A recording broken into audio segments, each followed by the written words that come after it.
everybody, it's Micheline from Micheline Makes again. It is Thursday. His lordship isn't here. He set off early this morning and went off to babysit, to childmind his granddaughter. So I'm on my own again today. Woohoo! He's been on the phone 3 times since, and he said, I suppose I better go. And I said, yeah. I said, I'll not have a day off. And he said, oh, I'll let you be a single woman for today. Anyway, it is lockdown. I've no doubt you've been watching lots of other vlogs and people have been telling you that it's lockdown in the UK. Not as bad of a lockdown as the previous time. I think people are slightly more relaxed about it all, but a lot of people are abiding by the rules. I think this COVID's coming down. Let's keep our fingers crossed. And on the horizon, as you all know, there's this possibility of a vaccine. So that pleases a lot of people. What I do want to say is, I've got my cup of coffee here. What I do want to say is that I have found that people, the one thing about this COVID is it's making a lot of people bad-tempered. Not me and his lordship, not my family, but I can see pressures in families. Well, not, as I say, fortunately my family all of them are working, so there's not that pressure, but there's a lot of breakups in relationships. Someone that I know who is an estate agent was saying that there's a lot of people who have split up after the first lockdown and they're going elsewhere, finding houses for themselves. I have found that I do not watch any news. We refuse to watch news. I just ask Google to tell me the news and it tells me the basics, because I'm fed up with the bitching and backbiting from all sources in all aspects of the world. And also I found that even I've set up a little Facebook site for this little estate. I set it up a few years back, and because it's a private estate we have managers who manage it, and there's some backbiting going on about the managers, and I'm just thinking, for goodness sake, nobody wants the job, and yet they're all there sitting there criticizing, and the poor people, there's 3 of them who are managing it, and they're saying, well, if you want to do the job, you do it, and they're going, there's always one who has to backbite, and I just find it really, really quite irritating. So let's push all that to one side there and go on to the next thing. Went to get our eyes tested on Sunday morning, lockdown morning.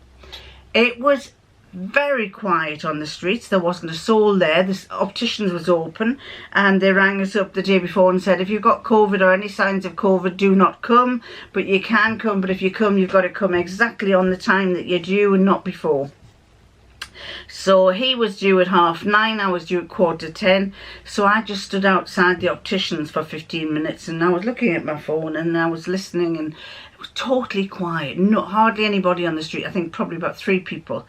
And then on the tannoy came this voice. I didn't even know I had a tannoy on the main street, telling you to wear a mask. Please keep your distance and wear a mask. And I'm thinking, golly, it's like something from a futuristic film or something. Oh.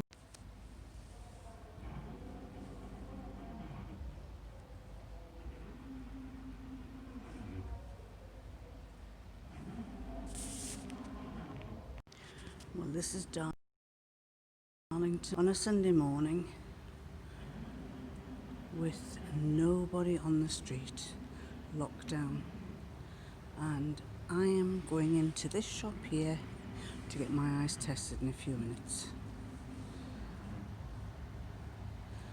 There's our lovely clock. Anyway, I got my eyes tested and I was told that my eyes have improved. Yay! She said, I can't believe it. She says, you've got better eyesight now than you've ever had. Well, I think that's because I have my glasses, which I wear. Well, when I'm sewing, I can see without my glasses, so I'm sewing like this.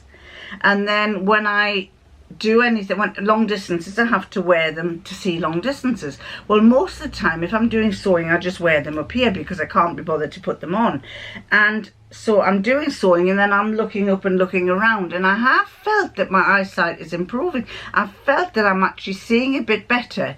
So ever since I was 16, I've always been short-sighted, and I'm actually feeling that I can see, not fantastically better, but I can see a bit better. So I'm quite pleased about that. They asked me if I wanted to pay, it was an extra £10 for this hospital x-ray type thing for your eyes, which goes deeper into your eyes and does 3-dimensional vision or something. It's normally £30 to the normal customer, but because I'm an OAP, it was £10. So I thought, oh yeah, I'll do that. I'll put £10, I'll do it, because otherwise it's free when you're, you know, your eye test is free in the UK. So I thought, well, it'll give them £10. But I thought, I am not buying glasses because I can get them cheaper. So anyway, they tested my eyes, they checked it, they said my eyes had improved. She said there's no macular degeneration showing yet, so that's good. There are no, oh, what do old people get? No, I've forgotten. There are no cataracts. They said there are no cataracts that they can see, and she said, you haven't, no, she said, you haven't got cataracts yet. And I said, what do you mean by yet? I said, does that mean I will get them? And she said, most people get cataracts. And I thought, oh, wow. And she said that apparently it's like wrinkles. She says, everybody gets wrinkles. She says, most people get cataracts.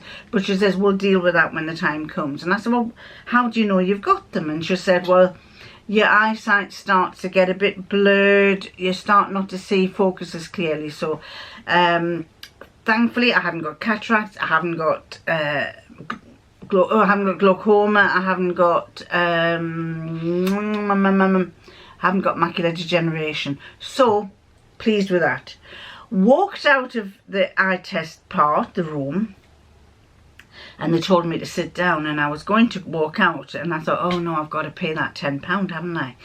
So I thought, right, okay, and so I sat and waited, and then the lady said, come on, we'll take you to look. This other lady came up and she said, I'll take you to have a look at the glasses.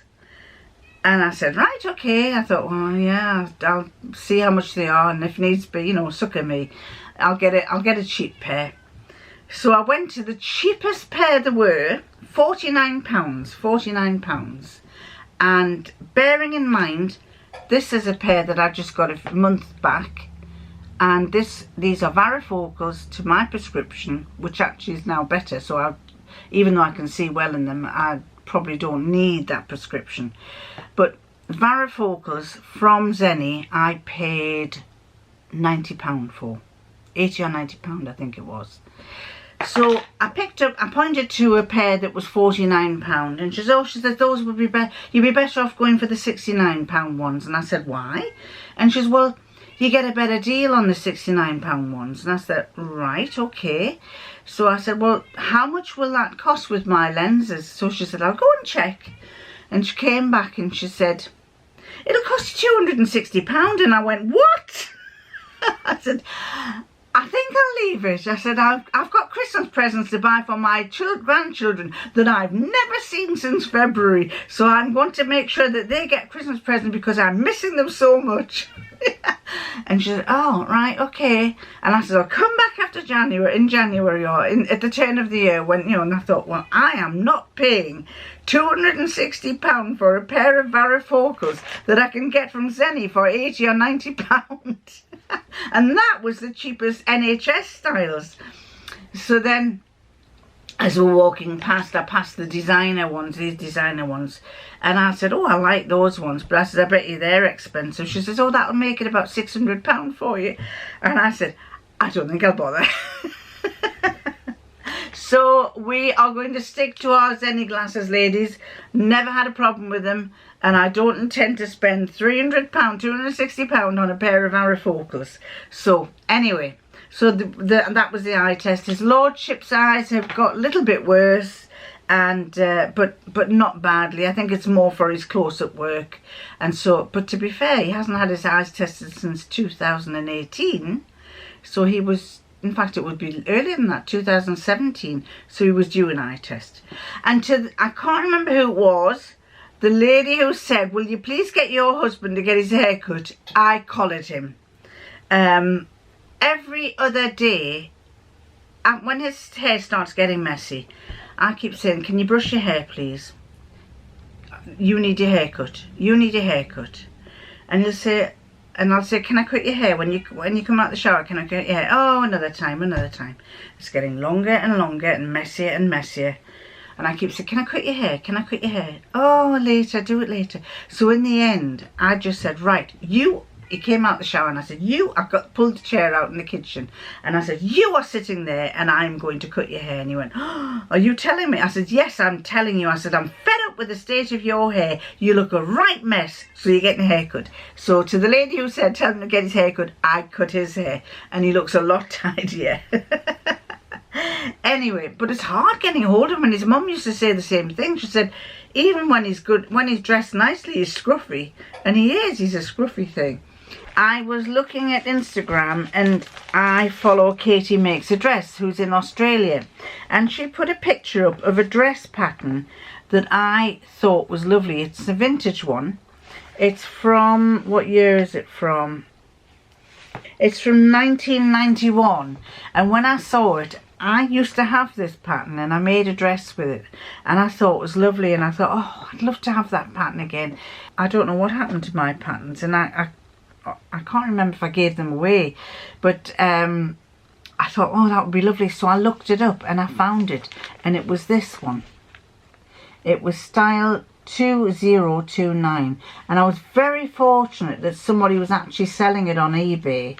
And they actually lived just an hour and a half's drive away from me. And I thought, I'm going to make that. I really am. It's lovely. And fortunately, it's cut to a size 16. It's a 6 to a 16 and she has cut it to the largest size, so I don't have to cut it out. It's all done for me. And so I figured that will be one of the dresses that I will be making soon. Really liked it. Now she made it, but she made it without a collar.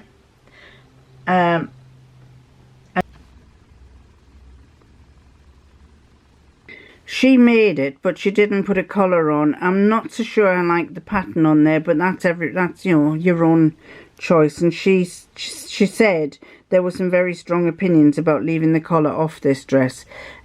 So you'll probably see me making that soon. I love the Yoko pattern, and I don't have much in the way of thicker jumper type things. And I thought I have this fabric. And I'm trying to use up fabrics that I have that I don't particularly like. And this, I bought this, and it's actually like a ribbing. When I bought it online, I didn't think it was, but it's a ribbing, and it wasn't doing much for me. So I figured, right, let's make it up and make something with it. And so I made the Yoko polo neck top, which I've made a few times. It's a Jaylee Yoko free pattern. Love it. And this time I thought, well, I'll use this grey up because it was actually a tube. The fabric was about that wide and it was a tube. So I cut up one side and I made it, and I think I bought 3 meters. So when it arrived, I thought, oh golly, that's awful, I don't like that. But it's laying and laying, and I thought, I've got to do something with it. So I made this Yoko.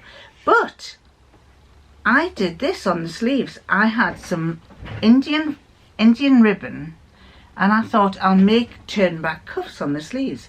And because I had one little piece left, I thought I've sewn around that, I've zigzagged around, and I've made a little patchwork brooch on there. So I was really impressed with that, and I'll put a picture up to let you see what it looks like. I'm very pleased with it, and I will be wearing it. So that's the Jaylee Yoko, complete with look at the it's got sequins in it. It's got, I'll bring that down to let you see. Come on. It's got little sequins in there. Can you see the little sequins? I bought it and I hadn't expected it to, when it arrived I thought, oh god, it's bigger than I expected it. I expected it to be about that deep, like a 25 mil or an inch. And of course that is quite wide. It's probably about 3 inches. and I didn't know what I was going to do with it, so I put it onto here, and I am really pleased by it. I hope it washes well, that's the only big worry, but I think it should do.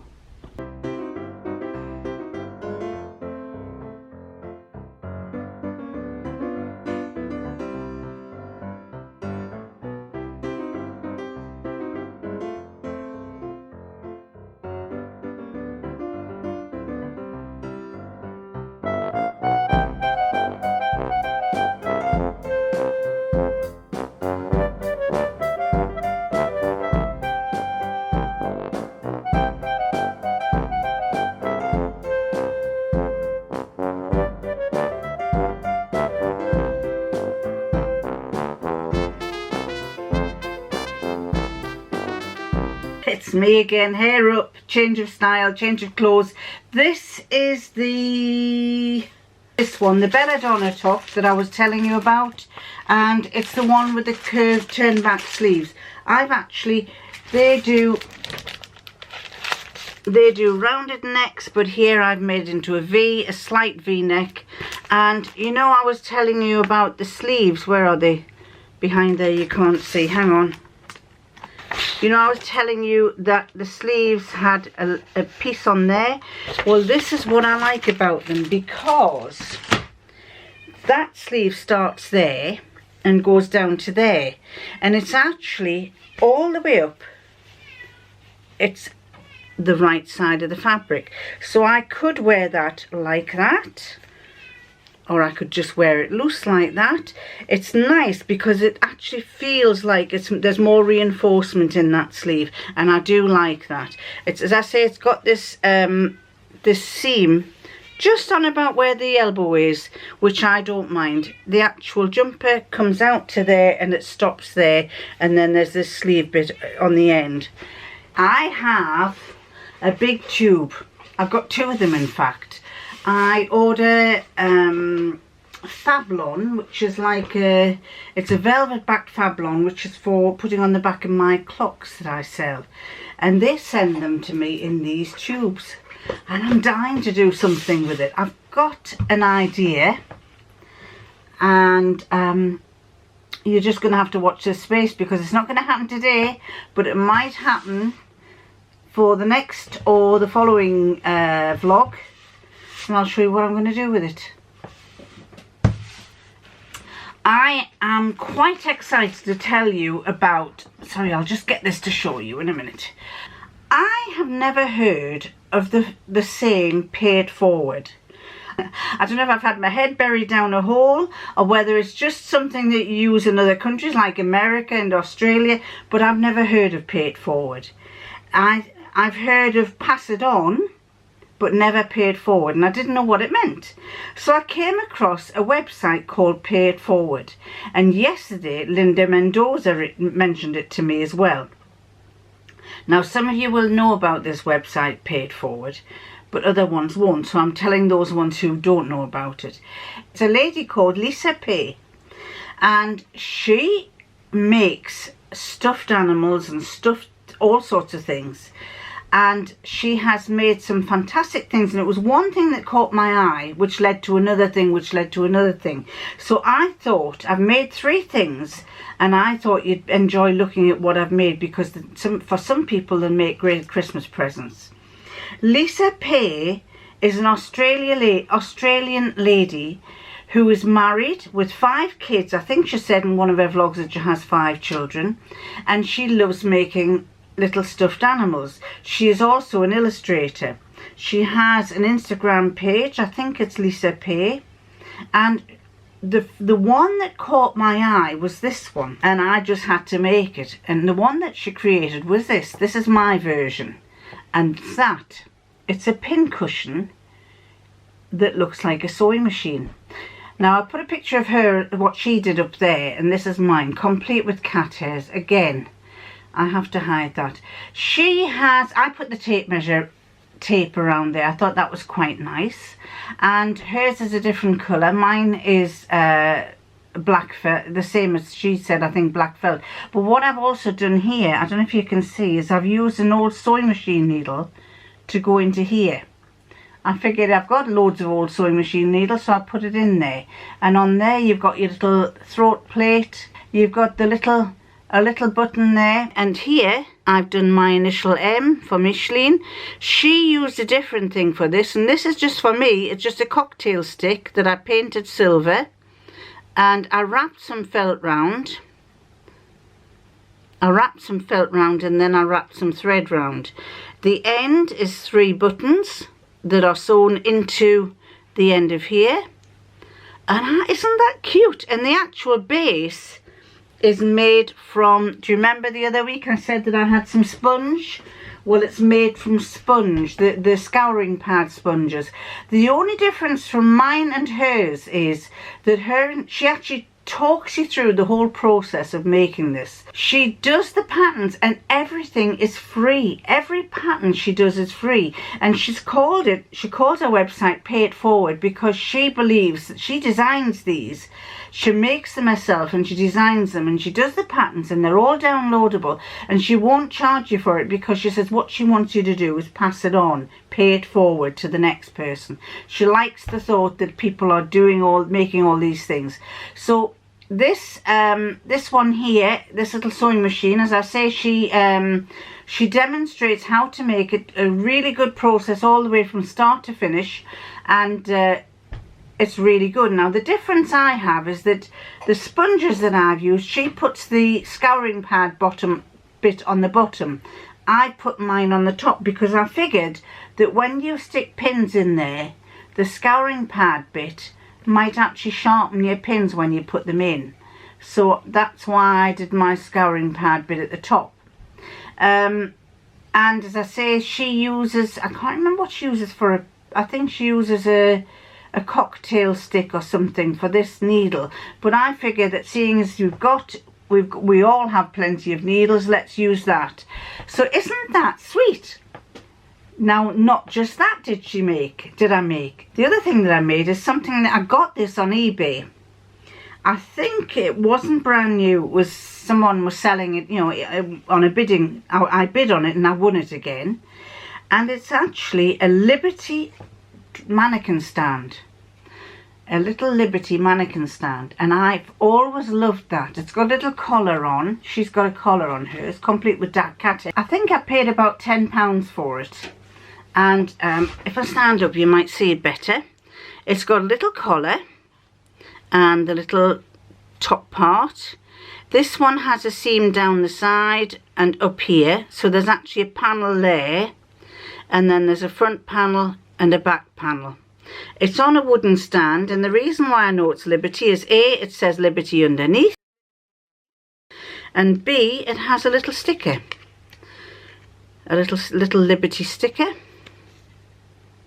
And it tells you here, since 1875, Liberty has been synonymous with the creation of original and unique designs, famous the world over. Liberty, in the heart of London's Regent Street, is a veritable treasure trove of inspiring and exciting products housed in an historic Tudor building. Liberty provides an unparalleled shopping experience. If you ever go to London, you must go and visit Liberty because the building is very unique. The contents, the fabric section is really wonderful. Very pricey, but really wonderful. And it says Liberty, the best of British design since 1875. Now this, as I say, I've had it about 5 or 6 years. And at that time it cost me £12. Well, it didn't cost me £12.75. But this label was on saying £12.75. So I love this. And it stands on my table here. And I was thinking to myself, you know, I'd love to make a copy of that. I'd love to make one, something similar. And I traced off the pattern. I started making it, but I hadn't used the right fabric and it didn't turn out very well. Then I came across Lisa Pay. Lisa Pay was showing you that you interface all your fabrics. Well, I hadn't interfaced, and also I hadn't used a tightly woven fabric. So the other week I showed you that I bought some tightly woven fabric. And then when I looked at Lisa Pay's page, she actually does one of these, and the one that she makes doesn't have a stand on it. It's just basically the figure. So I figured I'd go one further and do it like this onto a stand. Make one like from the same as Lisa Pay's, but put it onto a stand so that it's sitting on a base. But then I started thinking, well, what base can I use? What base? Do you notice I always go like that to my ear? It's because my hair tickles my ear and it makes me... Anyway, I thought, well, what am I going to use for a base? Now, you might have noticed a few weeks back, I actually showed you that I bought 2 of these candle holders. This is a silvered one, and the other one that I got was a black one. So there I decided that was going to be my base for it. So that my black candle holder, or this candle holder, was going to be the base. Not at first I thought maybe I could do it that way, but then I thought, how am I going to fix the rod to there, short of super gluing, which I probably could do. I might, if I do another one. If I do another one, I might think about doing it that way. But instead I did it that way. But then when I made it, I thought, well, how am I going to hold it into the hole? How am I going to hold it into the hole once I've got it made? So I used hot glue, and the hot glue went in there, and then I put the doll into the mannequin into it. That worked well, but then the hot glue came out, so then I had to use super glue to stick it into the glass. So in the end, this is what I made. And this is my version of Lisa Pay's doll, dummy. Not exactly the same as that one. It tends to be thinner on the body. She has a pinny, and the pinny is intended to put things in. But I've basically interfaced the pinny, and I've actually made cuts on the pinny just to make it fold in nicer. It's got the little tie on there. I've used a piece of silk that Jenny sent me. That's Jenny's silk. Lisa has a little necklace round there, which I haven't got round to doing. I will be doing that. I better stand up and get a bit closer for you to see so that it's all in focus. I will do that, but I wanted to get you to see this before, while you've got time, because we're now kind of into the 15th of November, and some of you will be wanting to make things like this. So that's a little pinny. And this fine fabric isn't Liberty fabric, but it's, I think it was Rose and Hubble. And this was some spare that I had. And this is just bias binding that I had. And as I say, what I've done here, don't know if you can see, I have 3, kebab sticks that I've held together. And then I've wrapped this tape that I had. Now I'll show you the tape. I bought some tape like this, and this was from the range. Adhesive floral ribbon, and basically it's fabric, but it's like got a backing to it. It's got a sticky backing, so you peel the paper off and you end up with a sticky backing. Well, I've had this a while and it's lost its sticky backing. And basically, all I did was I rolled it round and round. I rolled it round and round from the top to the bottom. And then I glued it at both ends. I then pushed it into here, and I held it in place here while I used my glue gun to glue this in. And just because I had some stuff, I put some sparkly stuff on the top there. It's pretty coloured sparkle on the top. I don't know if you can see that. And of course, that was fine, but once it had hardened, the glue shrank away. So I had to put some super glue. I lifted it out and put some super glue in to keep it in place. There's felt on the bottom of here. And so this was my little mannequin. So I now have 2 mannequins. A Liberty one and a me-made one. So I thought that was a really nice present to make for people, even if they don't want to have it as a even if they're not sewers. I thought it was a good idea to have something like that as just a little gift for somebody. Lisa has brought out a new one, and the new one is a cat. So I just had to make this cat cushion, didn't I? And that is the cat cushion. A little cat sleeping cushion. And I figured the head rotates a little bit, so I figured this might be nice for one of the grandchildren, for the little girl, one of the little girls. And it's so straightforward. I mean, you can make these in about an hour. You do get a little bit of a kink in it. So then I thought, well, when I finished that one, the head's held on by a button at the back. And I have, Lisa talks about doing straight stitches, but I'm into this zigzag all the way around. I like doing this zigzag. Neat, tight little zigzag stitches. And the same with the face. I've done zigzags, I've zigzagged the eyes, zigzagged round the face. This is felt, the ears are felt, and that is the same pink fabric that I have on the doll. The same pink fabric as I had there is what I used there. This pink fabric here is some that I got in in one of these fat quarter packs. So that, I thought was lovely, that. So that's one of the little presents, a little cushion for the bed. So then I thought this was so nice, I thought I want to make another one. And the one person in my family who loves the cats is my grandson. And I thought, oh, I'd like to make one for my grandson, but I'm not sure if if you know, is a cat cushion a boy thing or not. And then I thought, I'm going to do it slightly differently. Now his favourite colour, believe it or not, is pink. But him and his brother support their local football club, and their local football club is Newcastle United, and Newcastle United has a black and white strip. So I figured I'd do this. I've run out of wadding, so I've still got the wadding to finish off. But this is, I've done black and white. I had some black and white fabric. That's the black and white head, and I've used pink felt for the face again. A little piece of the pink fabric that was on the back of the other cat. Gold for the eyes. And on the back you basically make a slit. You put a reinforced circle in the back, and then you stuff it, and then you sew it up. You then pull through the eyes to make the dints on the eyes like that. So that's the head. I'm still not finished it yet because I've run out of stuffing. I've got that on order, but that's the back, and basically it's going to be like that. So isn't that sweet? And he, you know, he likes the black cat. It's not too feminine. He's a bit of a boy, so I figured he will enjoy having that on his bed.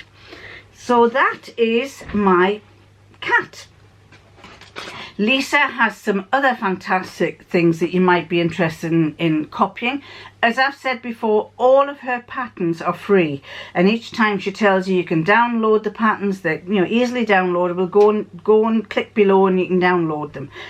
She talks you through the whole process, so it's really worth doing. There are other ones, and I'll put a few pictures of all the different things that she does.